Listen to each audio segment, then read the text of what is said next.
Well, I thought I had a sermon all done and dusted.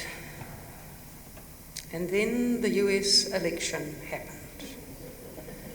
And then the results of the US election happened. And yes, then there was a treaty principles bill brought forward, but I can't cover everything. Let's just say it's been an uncomfortable week to be in our world. So yes, the US election result happened and I can't ignore it. There is that visage of Trump. And I got a very early morning text, what someone thought about that. But perhaps of greater concern is the choice that has been made by a majority of American people. As I was travelling in on the bus, I happened to read David Farrier's Webworm blog of the day. Written the day after election, they hit home. They're not easy words, and I didn't put all of them in because there was too much of the F word included, but the general idea. He writes this: Trump managed to sneak back in 2016 because we didn't really know him. Last night, Donald Trump won again. He won more votes than 2016 in nearly every conceivable way. And this time, America knew who he was. David deduces, therefore, that well over half of all Americans hate women and trans people and support rape and insurrections and racism and hatred and selfishness and narcissism and the worship of money and being terrible to each other. I'm not one who usually puts such blunt words out there, and I have family and I have friends in the States just as upset as you and I. So this isn't a blanket accusation. I recognise there are levels of complexity, nuance, and subtlety, but I do think it's a commentary on what's happened that is worth hearing. Anger, disbelief, fear, frustration, you name it.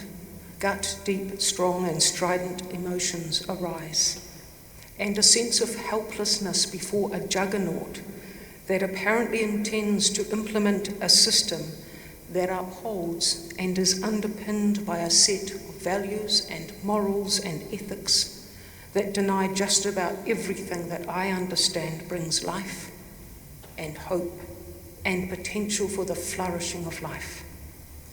Sucker punching. It is hard not to feel overwhelmed, and it is really hard not to fall into despair.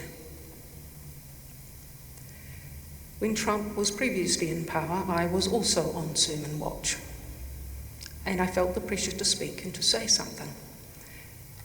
Absolutely, we cannot remain silent, and yet then as now, I think it's important to be careful to not let such negative energy dominate the landscapes of our hearts and minds for fear that we might be soul destroyed. I don't want to feed that beast any more now than I did then. But how do we sit with our raging hearts and not do something? It is an unbearable position to find ourselves in. And here we are. In this place we name as sacred, as holy, as set aside, a place for compassion and for care, a place for honesty and transparency, where we have courage to hold the tangle of these things in us together. This morning, we have heard read in this place those two readings from Scripture. What do we imagine could the quiet witness of these two widows possibly have to say to us? The first reading opens, and we learn that God has directed Elijah to journey to a widow in Zarephath, who has apparently been commanded to feed him in desperate famine times. This said widow is going about her business, collecting sticks to make a fire over which she'll cook a last supper for herself and her son before they die. Even so, upon Elijah's request, and with a reassurance to not be afraid, she brings water and she shares her last reserves with him. Last reserves, oil and meal that don't run out, as Elijah prophetically promised. There's no abundant overflowing, but there's enough, there's sufficient for their needs. In the Gospel, Jesus has just had a pop at the scribes, at their behaviour and their preying on the helpless. The devouring of widows' houses is about exploiting those whose only form of support was the capital or the property that remained after widowhood. Then Jesus, we hear, is just hanging outside the treasury, watching the to and fro of people. He's strategically positioned to see who gives what. And as we hear, Jesus spots the generous donors giving from their abundance. Then he sees the widow, poor she's named, who gives little, yet all she has out of her poverty, all she had to live on, and Jesus commends her. Now around these stories, we can weave other stories, stories of obedience, of generosity, of hospitality, and they have been spun around them, and their place in the bigger overarcher God story. We too are likely to have stories woven into our lives off the back of these examples. The sort of thing like, well, if you have much, whatever you're going to give, of course, is going to be given from your abundance, unless you give it all up, which is, well, uncomfortable and probably unlikely. So does that somehow reflect poorly on you and suggest that you might be half-hearted or half-committed in this being faithful business? You think you want this life and God relationship, but it seems really hard and unrealistic. But what if we pause for a moment, take a deep breath, and still the torrent of all that storytelling swinging around in our head? Are we able to see that we do create storylines around events, moments, such as these of the widows, such as what is happening and unfolding in the United States? Not necessarily all by ourselves, but with others, so then we belong, to affirm our experience of life in the world. Are we able to peel back those storylines and be still, consider anew? Let us consider the two women, the widows, in today's stories. As far as we know, each of them are simply going about their lives. They are being who they are. Both are poor, surviving as best they can, going through the motions of life as usual. That they are engaged with by Elijah or Jesus, and Jesus noticed them. It isn't anything to do with them, nothing to do with their own nothing of their own doing. The widow putting the 2 copper coins in, all the money she had, into the treasury. She was never rescued or relieved of her poverty, as far as we know. The widow preparing for her and her son's death was not removed from her context. Okay, so the immediacy of death was alleviated, at least for the length of the drought. They survived longer. The poor widow, giving 2 small coins, enacts her integrity. That is who she is. She gives all she had to live on. Her generosity in the religious context tells us perhaps something about her knowing of God. Jesus comments, but it has nothing to do with her, nothing to do with her decision and her actions. The Zarephath widow collecting sticks is surviving. When asked to share of what she has, she does. She's generous even as she's preparing for her death and that of her child. This is her reel. Elijah engages, she responds. Provision is made for Elijah to survive, and fortunately so is the life of her and her son. Enough, not too much. She continues as she has done. We only have the surrounding narrative that tells us the word of the Lord directed it.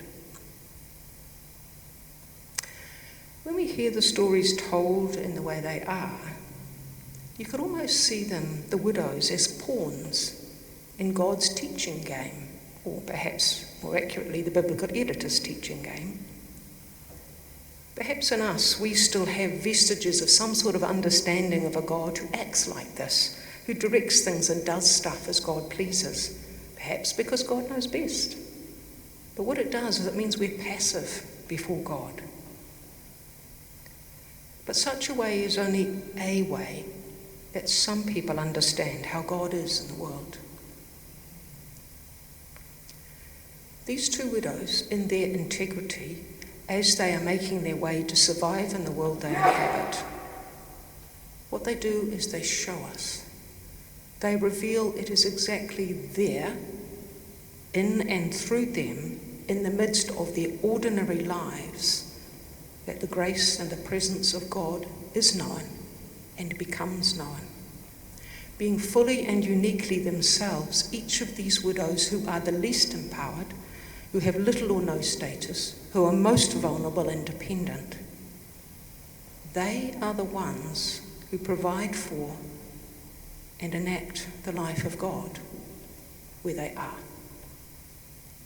What they do and who they are is this big, such a small thing. However, Andrew McGowan proposes the widow's 2 tiny copper coins outweigh the gold and the silver of the scribes because they defy the exploitation that might have made her seem only of as much value as her denuded estate. The woman's gift, of no economic consequence to the powerful, was an act of generosity and service to God, and an act of defiance in the face of the exploiters.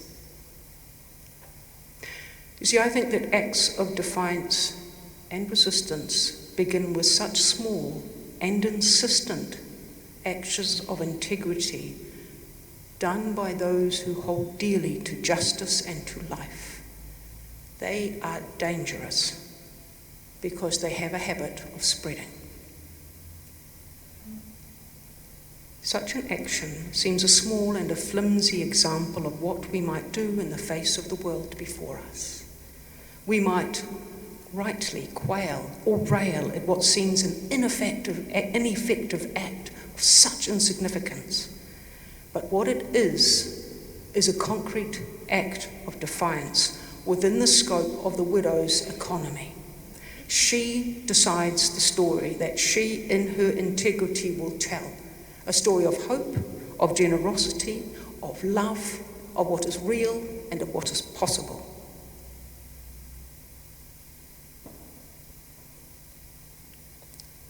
What defiant acts will tell the story of the economy of our hearts and our minds into a world in desperate need of hope and generosity,